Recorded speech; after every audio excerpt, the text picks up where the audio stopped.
शिष्यवृत्तीच्या संदर्भात या ठिकाणी सांगितलं की त्याचा लाभ मिळत नाही, म्हणून मी सांगतो 23-24 मध्ये उच्च शिक्षणाच्या ज्या काही आपल्या सवलती आहेत यात जेवढ्या लोकांनी अर्ज केला त्यापैकी 95.58% लोकांना आपण रक्कम वितरित केली।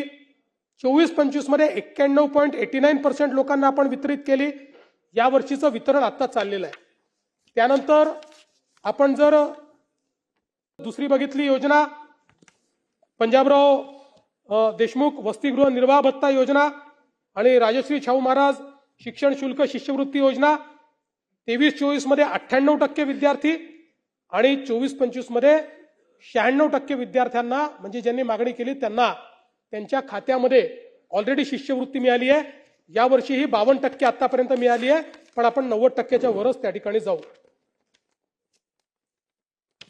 त्यानंतर निर्वाह भत्त्यामध्ये देखील तीच परिस्थिती आहे, त्यामुळे आता हे सगळं सांगत नाही, पण मला एवढंच सांगायचं आहे की जी शिष्यवृत्ती आपण या ठिकाणी कबूल केलेली आहे ती शिष्यवृत्ती आपण निश्चितपणे पूर्ण केलेली आहे।